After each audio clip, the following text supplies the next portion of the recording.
Boa noite a todos. Que Jesus ampare e proteja a cada um de nós nesta noite, todos aqueles que aqui estão reunidos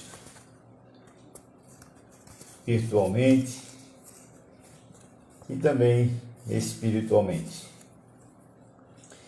Que Jesus proteja cada um e que a espiritualidade amiga envolva os nossos corações.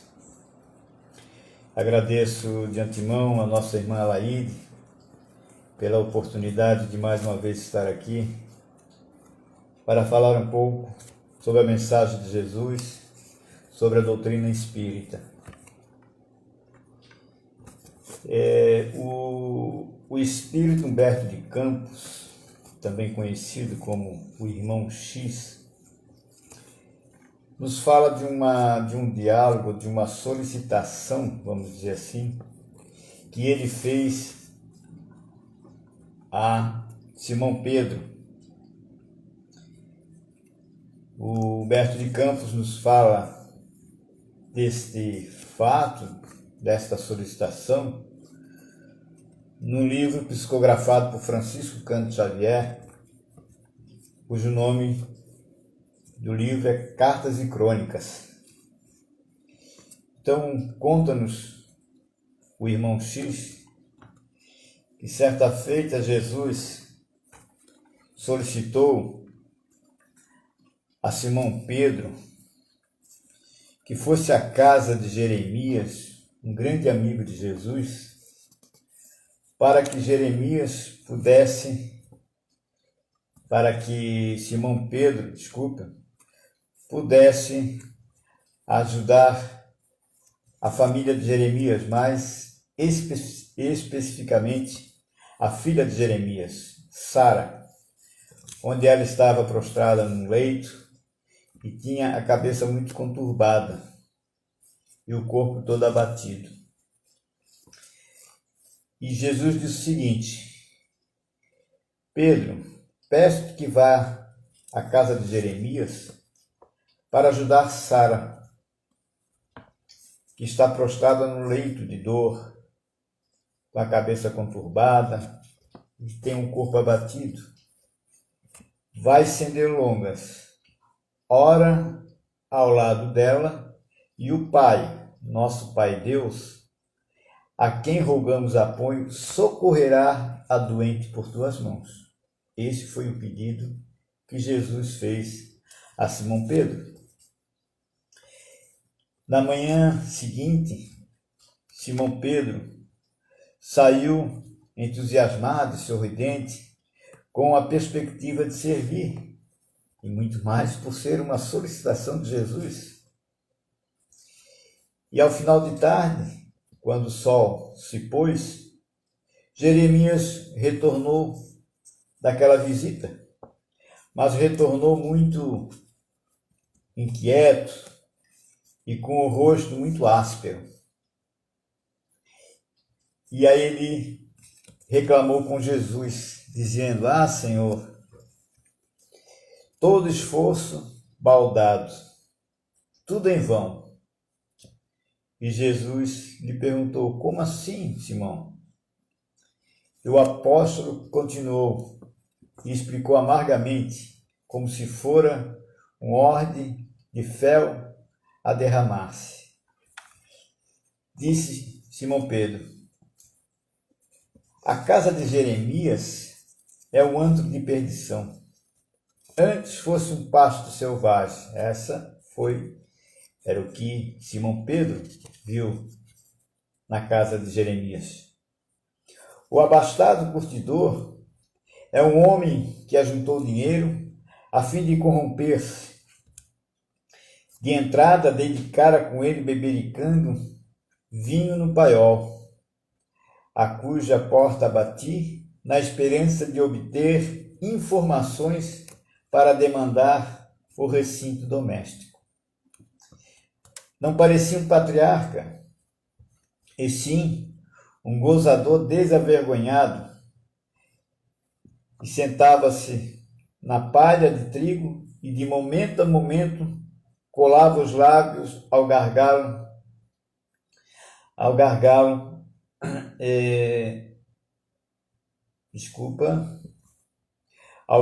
de pesada botelha, desferindo gargalhadas ao pé da serva bonita e jovem, que se refestelava no chão positivamente embriagada. Ao receber-me, começou perguntando quantos piolhos trago à cabeça e acabou mandando-me ao primogênito.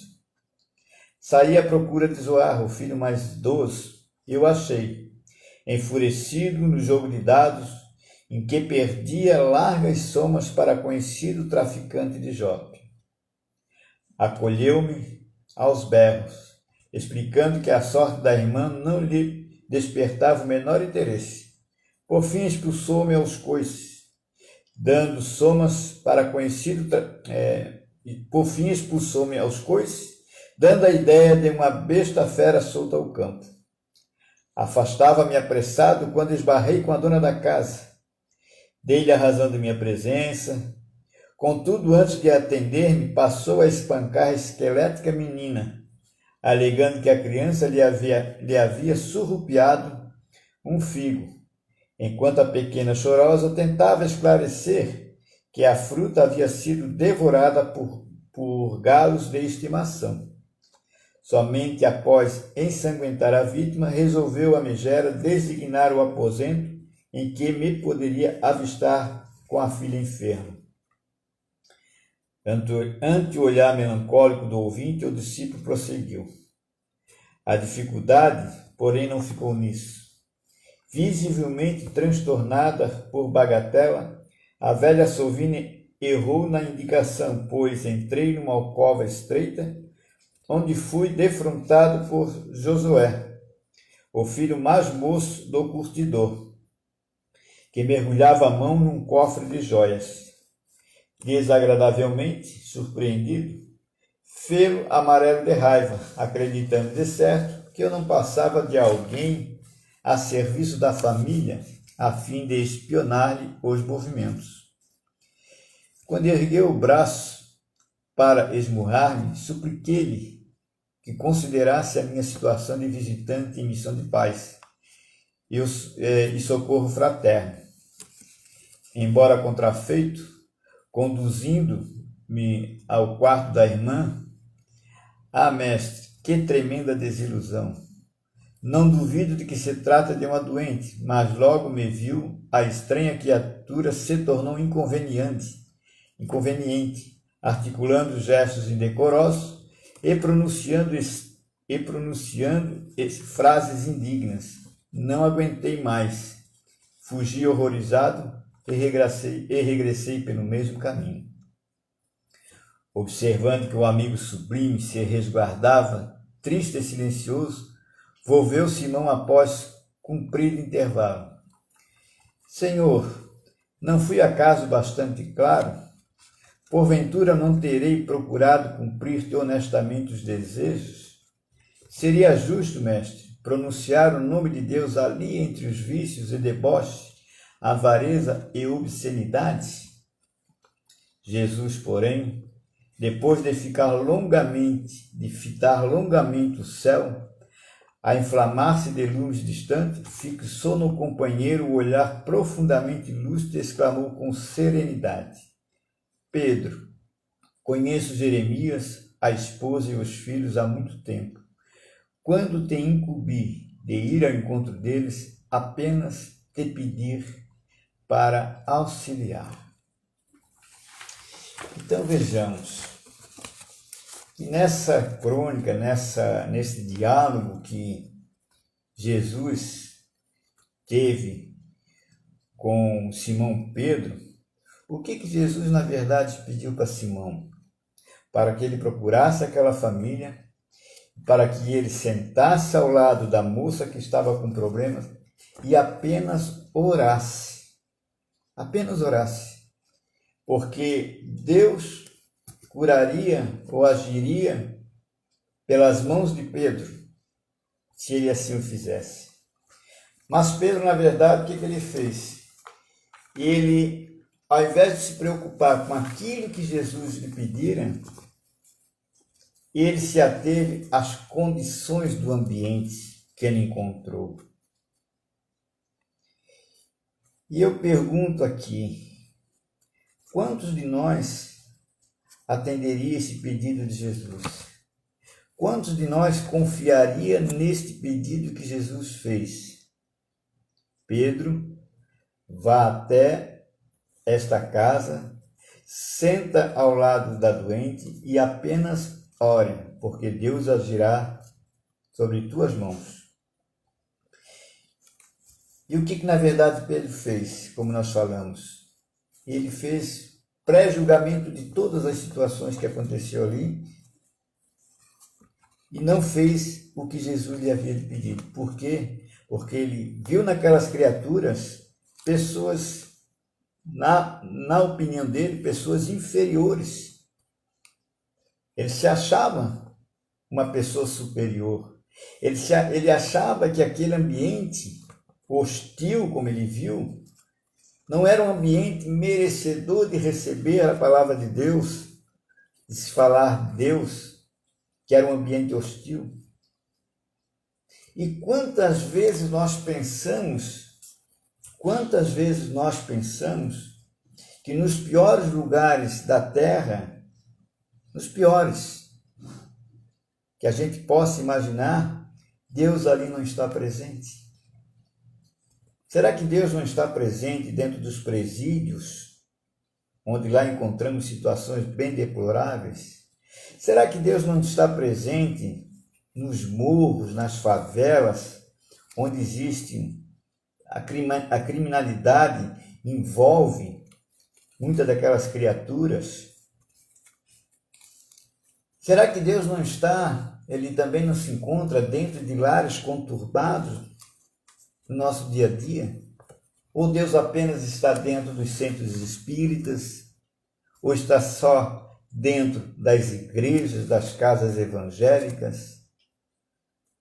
Quando assim pensamos, nós estamos agindo na mesma condição que Simão Pedro, nos achando superiores. Porque, já que nós não estamos nesse ambiente, nós estamos o tempo todo, ou seja, Deus está o tempo todo conosco, mas não está com aquelas criaturas. Então, esse texto, essa leitura, ela nos remete a várias lições e mensagens contidas no Evangelho segundo o Espiritismo, que relatam a missão de Jesus quando aqui esteve, encarnado, nos deixando ensinamentos de verdadeiro amor ao próximo. Ensinamentos esses que nos remetem ao reino de Deus anunciado por Ele, onde desfrutaremos de felicidade eterna. Mas é claro que para adentrarmos a esse reino de Deus que Jesus nos falava, é preciso que estejamos despojados de muitos sentimentos viciosos, como o orgulho, a vaidade, o rancor, julgamentos, que nos dificultam vislumbrar esse reino e que achamos estar tão distante de nós, e que o próprio Cristo disse que o reino de Deus está dentro de nós, está muito mais próximo de nós do que nós imaginamos. Então a lição de hoje, ela nos visa demonstrar que para continuar na tarefa iniciada por Jesus, precisamos quebrar preconceitos, vencer barreiras. Então Jesus, ele ofereceu a oportunidade de ser útil, assim como nós diariamente nos deparamos com situações de poder servir, de poder ser útil. E quantas vezes nós negamos esse serviço? São oportunidades que nos aparecem e que dificilmente retornarão para nós. Aquela oportunidade pode ser que ela não surja mais. É aquela pessoa que bate na nossa casa e a gente vira as costas. É aquela pessoa que precisa de uma ajuda para carregar uma sacola pesada e nós passamos. É uma carona que às vezes nós deixamos de dar para alguém quando nós estamos no nosso carro. Enfim, inúmeras situações de oportunidades para servir e que nós perdemos a oportunidade. Então, todo cristão ele deve estar atento e deve estar a postos para servir de alguma forma em qualquer circunstância, pois era assim que Jesus se postava. Ele aproveitava todas as oportunidades do cotidiano para nos passar um ensinamento. E fazia tudo isso por amor, que é o sentimento que resume toda a sua doutrina.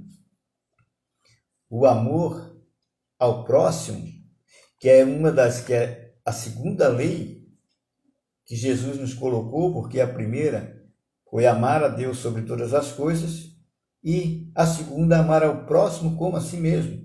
Esse foi o lema dos ensinamentos de Jesus. Então, amar da forma como Jesus amava e ainda nos ama é colocar-se na condição de servidor de Deus para o nosso próximo, fazendo tudo aquilo que gostaríamos que o próximo nos fizesse. E ao invés de nós tratarmos dessa forma, muitas vezes nós até criticamos o bem que outras pessoas estão fazendo, a caridade que outras pessoas estão fazendo. Quando vemos pessoas ajudando outras pessoas, até pessoas que ficam perambulando pela rua, uns ajudam, outros criticam. Ele tem que trabalhar, ele é um vagabundo, é assim, assado, enfim. Então, aqueles que mais criticam a caridade que o outro faz são os que menos fazem caridade. Então, para praticar a lei de amor, tal como Deus a entende, é preciso que cheguemos progressivamente a amar todos os nossos irmãos, indistintamente. Esse é o verdadeiro sentimento do amor. Amar servindo. É a melhor maneira de amar alguém, de amar o próximo. É servir, é ser útil para aquele próximo. Então, nós só chegaremos à nossa perfeição, porque nós temos, da doutrina nos diz que nós reencarnamos para buscarmos a nossa perfeição. Mas de que forma que nós vamos buscar a nossa perfeição? Apenas estudando, lendo livros, retendo informações? Não. Na verdade, nós nos aperfeiçoamos quando nós chegamos ao amor sublime, ao amor que Jesus chegou, ao amor que Jesus sente por nós. E até mesmo amando aos nossos inimigos, como ele colocou. E ele explicou também que amar aos inimigos não é ter a mesma afeição que a gente tem para com um amigo. Amar ao inimigo é não lhe desejar mal. É pedir a Deus que possa iluminar aquela criatura para que ela possa encontrar o caminho do bem. Isso é uma forma de amar o inimigo. Essa é a melhor forma de amar o inimigo. Porque nós não podemos ter para com o inimigo os mesmos sentimentos que a gente tem para um amigo. Isso é impossível, porque é questão de sintonia. Mas não quer dizer que nós não podemos amar eles. Não desejar o mal já é uma forma de amar aos nossos inimigos. E Jesus, na sua continuidade da sua missão aqui na Terra, deseja agir por nossas mãos, através do socorro que prestamos, do abraço que damos, do alimento e amparo que damos a todos aqueles que estão precisando de ajuda. Lembram-se da passagem que Jesus falava: todo aquele que você ampara, que você veste, que você alimenta, que você cobre do frio, é a mim que o fazes. É a mim que tu alimentas, é a mim que amparas, é a mim que me cobres do frio. E quando tu fazes o contrário, quando tu deixas de fazer isso, é a mim também que tu fazes. Então, dar continuidade na tarefa de Jesus é seguir os passos que ele seguia. Tudo dentro das nossas condições, dentro do limite das nossas forças. É certo que a gente não vai poder acabar com a miséria no mundo. Nós não podemos acabar com a miséria no mundo. Nós sozinhos não podemos. Eu não posso, você não pode, o outro não pode. Mas nós podemos amenizar. Nós podemos diminuir as necessidades dessas criaturas, os sofrimentos. Então, se um consegue diminuir um pouco aqui e o outro consegue diminuir um pouco lá, se juntarmos tudo isso, dá um bom pedaço, dá um bom tamanho. Então, o pouco que talvez a gente acha que vai ajudar, para aquele que não tem é muito. Então, se nós fizermos o pouco daquilo que nós temos condições de fazer, nós já estaremos contribuindo bastante para aquele que não tem nada. Então, precisamos agir diante das pessoas que cruzam diariamente o nosso caminho com palavras construtivas, esperançosas, motivadoras e amigas, sem azedumes e sem impaciência no falar. Começando aqui dentro da minha casa, aí dentro da sua casa, começando dentro do nosso lar, dentro da nossa casa, para depois nós podermos começarmos a agir lá fora também. Então, precisamos ver no nosso semelhante um ser em processo de crescimento espiritual, tomado de imperfeições tanto quanto nós, auxiliando sem julgar. Então, todas as pessoas que têm os seus defeitos, que têm as suas imperfeições, elas estão na mesma condição nossa, porque nós também somos imperfeitos. Mas eu gosto sempre de reafirmar que nós somos imperfeitos, não é porque os outros nos tornaram imperfeitos, nós somos imperfeitos porque nós mesmos nos tornamos imperfeitos. Os outros, as outras pessoas, as outras situações, as situações que surgem, são os meios que a gente encontra para melhorar essa nossa perfeição ou diminuir essa nossa imperfeição. E Deus permite que isso aconteça.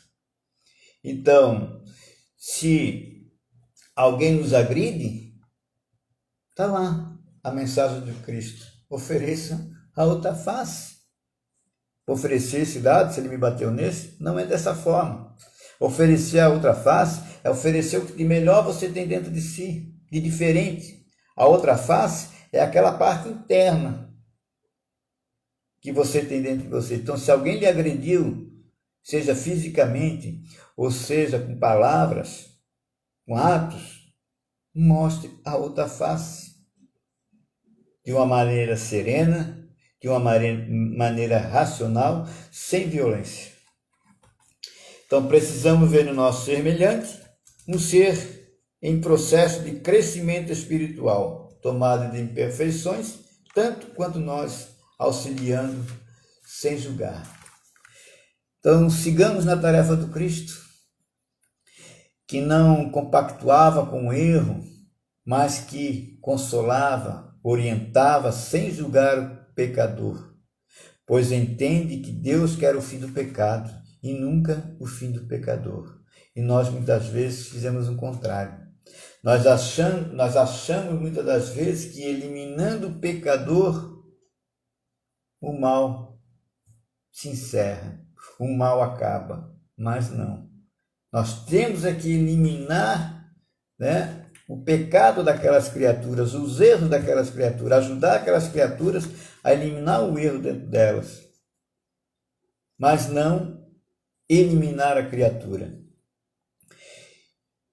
Então, sigamos, companheiros de Jesus, na construção desse reino de Deus. Como falamos, o reino de Deus, ele está dentro de nós. E quando nós não estamos bem, muitas vezes, nós dissemos o seguinte, nós afirmamos, poxa, minha vida está um inferno, eu estou irritado.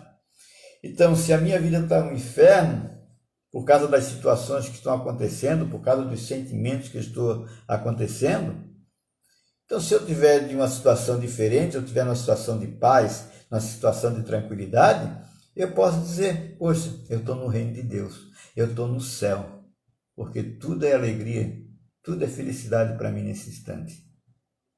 Então, Bezerra de Menezes asseverava que o companheiro de Jesus não é aquele que teoriza e aguarda, mas sim é aquele que renova, que faz e que constrói. Então, não adianta simplesmente nós nos atermos à leitura, nos atermos somente às palestras. O que nos modifica são as nossas ações. É aquilo que transforma. Porque ficar só na teoria, ficar só nos estudos, estudar é bom, claro, mas esse estudo ele tem que ser colocado na prática.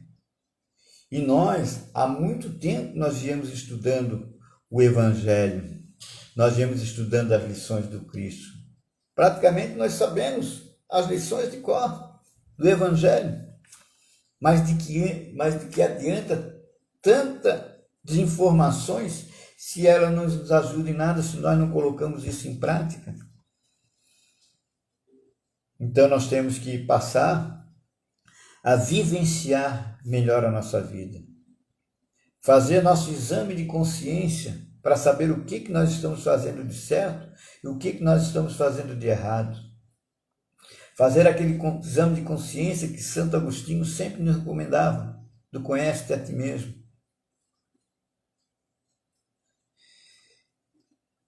E concluindo aqui a nossa conversa da noite, nós podemos dizer que Jesus foi e continua sendo a criatura que Deus trouxe ao nosso planeta para que servisse como modelo e guia para toda a humanidade.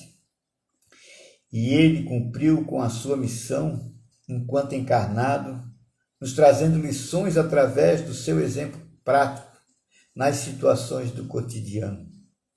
Serviu a todos sem nada pedir para si, a não ser que nos amássemos uns aos outros como ele nos amou.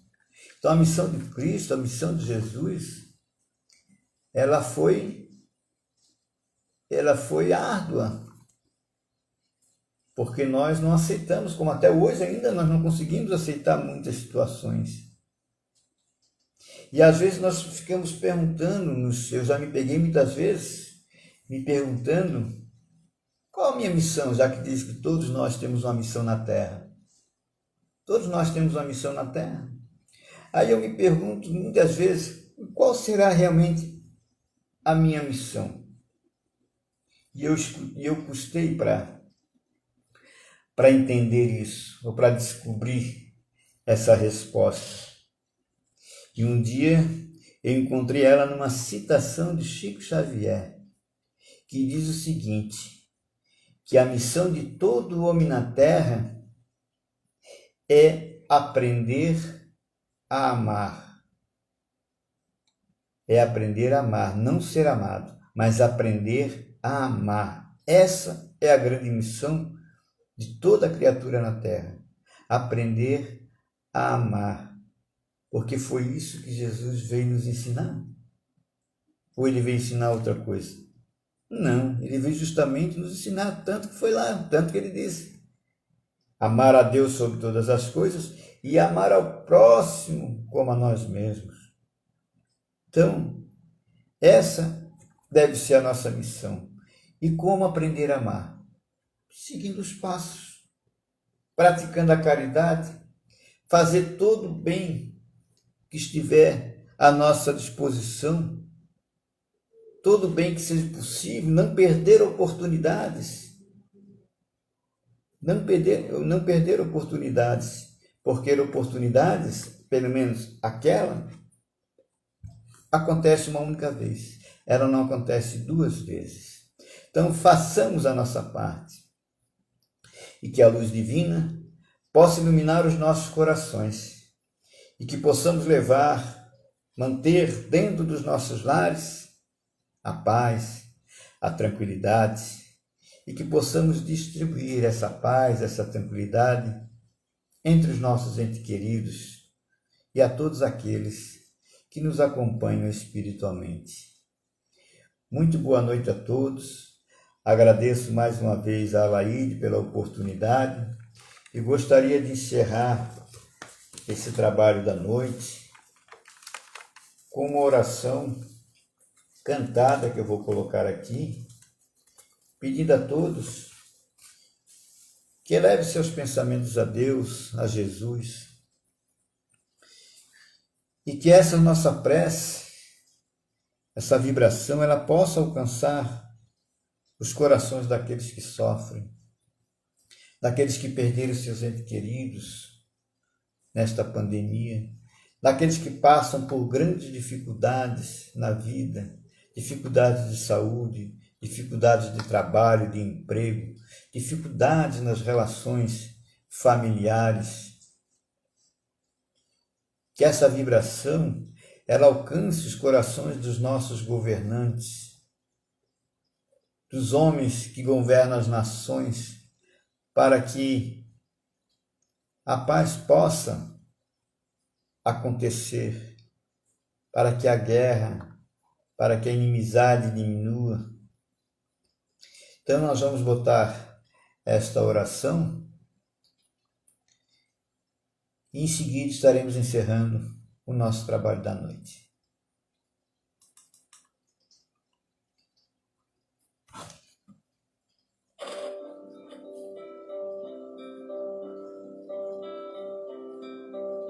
Nossa Senhora, alivia as minhas dores, tirai de mim os meus temores, me faz feliz. Lembro quando criança eu sonhava, teu lindo rosto que brilhava, um ar de luz. Vejo no céu uma estrela que vive a brilhar. Penso em você dos meus sonhos, vem nos ajudar. Socorre os fracos dos vícios, tantos sofredores. Dá-lhes a força na luta, em busca da paz. Socorre aqueles que choram e clamam, pedindo perdão. Leva a todos a luz do teu coração. Socorre aqueles que choram e clamam, pedindo perdão. Leva a todos a luz do teu coração. Muito obrigado e boa noite a todos.